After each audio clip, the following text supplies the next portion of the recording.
discuter avec nos deux chroniqueuses. Bonjour Séti, bonjour Mélanie. Bonjour. On va commencer avec vous Séti. On va parler chiffon. On va parler chiffon. Exactement. Mais J'adore chiffon parler écolo. chiffon. Alors cette fois, écolo, parce qu'on va voir quel est l'impact sur notre santé Tout de à fait. notre habillement. Exactement. Alors en 2012, l'association Greenpeace justement s'était amusée à dévoiler les dessous toxiques de la mode et elle avait testé 141 vêtements de grandes marques de prêt-à-porter et sur ces 141 vêtements, 86 contenaient des produits nocifs, notamment de l'éthoxylate de nonylphénol et aussi des Bravo. phtalates. Alors qu'est-ce que c'est que ces produits? Bien évidemment, ils sont nocifs, surtout pour ceux qui les fabriquent et aussi pour l'environnement puisqu'on les retrouve dans les eaux usées. Après, pour les clients, l'impact est plutôt incertain. Il y a des études qui démontrent qu'effectivement, il peut y avoir un effet nocif quand il y a un contact répété peau à peau avec ces produits, mais rien n'est complètement démontré. Toujours est-il qu'il y a des personnes en portant des vêtements qui vont développer des irritations, des rougeurs, des dermites de contact, ce qu'on appelle comme ça, ou sans compter aussi ceux qui souffrent de psoriasis ou d'eczéma et pour qui le port de tissu est parfois insupportable. Alors, je vous ai apporté une collection qui fait du bien à votre peau et qui soulage les démangeaisons. Le secret, c'est qu'elle est fabriquée à base de fils d'argent. Alors, en fait, c'est une femme qu'on va voir, elle s'appelle Françoise Réverdy, elle était assistante en dermatologie au centre hospitalier de Lille et elle voyait bien que les pansements à base d'argent qu'on utilisait pour les plaies eh bien, étaient bien utiles pour tuer les bactéries, parfois même pour cicatriser et elle s'est dit mais pourquoi ne pas faire de même avec notre seconde peau, les vêtements. Et donc, elle a créé toute une collection. Alors, vous voyez, vous avez les bodys, on a des slips, des caleçons, des pyjamas, des t-shirts et vous avez remarqué que toute la collection à la même couleur et vous ne trouverez pas d'autres couleurs puisqu'en fait c'est le mélange du coton blanc bio et du fil d'argent et parce qu'il n'y a aucune teinture, tout est fabriqué en France et ça soulage les démangeaisons pour les personnes justement qui sont très irritées. C'est très cher du coup? Pas du tout, c'est très abordable. On a des t-shirts à 15-20 euros, les pyjamas, les bodys aussi, c'est très abordable. Des prix à peu près. Vous avez ramené d'autres vêtements et je suppose qu'ils sont faits à base de déchets recyclés. Alors, l'idée vient de deux Toulousains qui se sont rencontrés en école de commerce et à l'issue de leurs études, ils se sont lancés un challenge, histoire de... monter une marque de vêtements avec le plus faible impact écologique possible. Et donc, ils ont créé une collection qui est garantie sans pesticides, sans substances chimiques et surtout peu gourmande en eau, tout cela grâce à nos déchets. En fait, l'idée qu'ils ont eue, c'est de collecter des chutes de tissus bio, mais aussi des bouteilles en plastique usagées. Et le tout est broyé, puis transformé en fibres grâce à un procédé qui ne nécessite que 50 litres d'eau, alors qu'il en faut 2500 litres pour le même produit, à savoir par exemple une chemise. Parce qu'il faut savoir que le coton, eh bien, il doit subir plusieurs lavages à base d'eau et aussi de substances chimiques, ce qui a pour conséquence de déverser des milliers de litres d'eau usée et polluée dans l'environnement.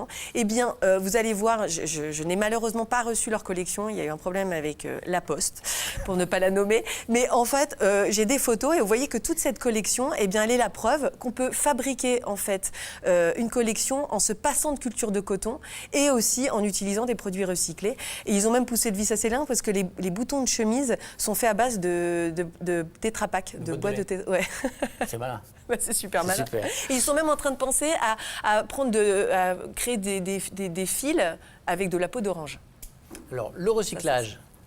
Le recyclage, c'est pas un vain mot parce qu'on n'utilise que 30% de notre garde-robe. On ne porte que 30% de notre garde-robe. Alors, des marques Vous avez dit que vous faisiez trop de courses. Des marques se sont dit, finalement, on pourrait développer une filière pour donner une seconde vie à ces 30% de vêtements qu'on n'utilise pas et qu'on donne. Vous savez, dans les collectes, les collectes avec les petits qu'on voit un peu partout dans la rue.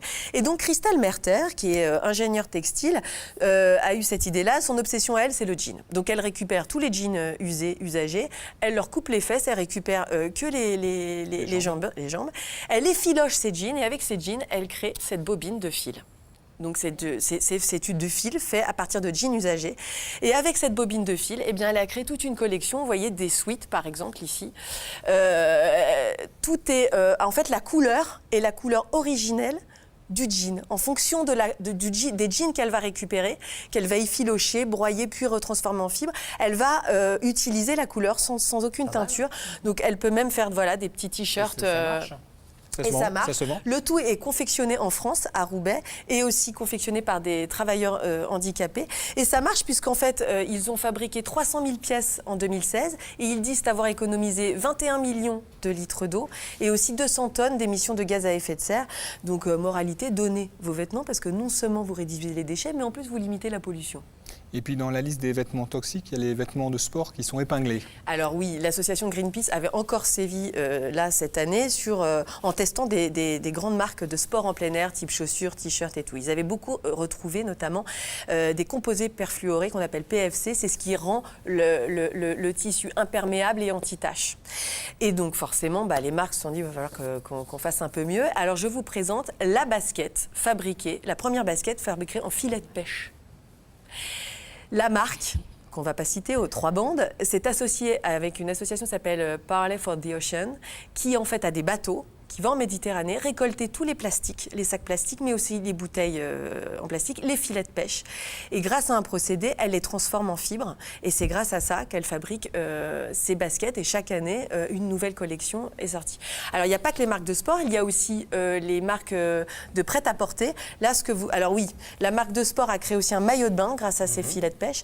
Et puis, on a aussi une marque de prêt-à-porter vraiment très grand public, qui chaque année sort aussi une collection un peu éthique et qui est faite à base de nylon, donc des filets de pêche encore récupérés en mer et tout recyclé, tout est en fibre de nylon, donc c'est une collection de robes, donc toutes ces robes sont faites à base de ça. Là, je vous ai apporté, ça c'est une autre marque qui fabrique des sacs à base de bâches de camion qu'elle récupère, donc en plus c'est imperméable, hyper solide, avec les voiles de bateau, exactement, super joli. Et puis pour finir, un petit clin d'œil sur une styliste thaïlandaise qui, elle, a poussé le concept vraiment très loin puisqu'elle se sert de la nature et de ses déchets pour fabriquer des robes. Vous voyez, là c'est en feuilles de palmier. Elle utilise aussi, pourquoi pas, des panneaux publicitaires qu'elle récupère dans la rue et aussi des paniers qu'elle effiloche et elle fait toute une garde-robe super jolie, très créative, voilà, avec la nature et ses mauvais côtés, à savoir ses déchets. C'est rigolo. C'est rigolo, mais c'est dommage que vous ne soyez pas venu habillé en feuille morte. En feuille morte. Merci, Séti. Peut-on rire de la maladie, Anne-Alexandrine?